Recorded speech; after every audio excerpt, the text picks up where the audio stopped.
तू खरंच रांगोळी काढत जा. तू खरंच रांगोळी काढत जा, कारण त्या रंगांच्या वर्तुळात तुझं मन स्वतःला ओळखत आहे. दररोजच्या काळोख्या विचारांवर तू पांढऱ्या खडूचा प्रकाश पसरवतेस. रेषा जरी साध्या असल्या, त्यात एक शांत जादू असते. तू प्रत्येक ठिपका ठेवतेस, एक श्वास घेऊन, एक चिंता सोडून. ती प्रक्रिया इतकी लहान पण मनाच्या खोलवर उतरणारी. रांगोळी काढताना तुझं मन वर्तमानात राहतं. ना कालचा पश्चाताप, ना उद्याची काळजी.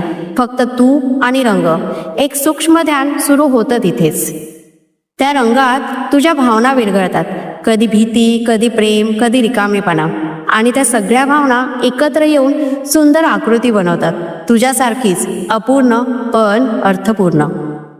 तू खरंच रांगोळी काढत जा, कारण जेव्हा तू जमिनीवर रंग भरतेस तेव्हा तुझं अवकाश हलकं होतं. घरातील ऊर्जा बदलते, वातावरणात ऊब येते आणि तुझ्या आत शांततेचा छोटासा दिवा पुन्हा उजळतो. रोज थोडं काढ, थोडं विसर, थोडं हस. रांगोळी तुझ्या आयुष्याची नोंद बनू दे. प्रत्येक रंगात एक दिवस, प्रत्येक वर्तुळात एक प्रार्थना. हो, तू खरंच रांगोळी काढत जा, कारण तिचा परिणाम फक्त तुझ्या घरावर नाही, तुझ्या आत्म्यावर होतो आहे. ती तुला पुन्हा एकत्र करते आहे. हळूहळू, सुंदरपणे, न बोलता. हळूहळू, सुंदरपणे, न बोलता. ही कविता माझ्या सर्व बहिणींना अर्पण. धन्यवाद.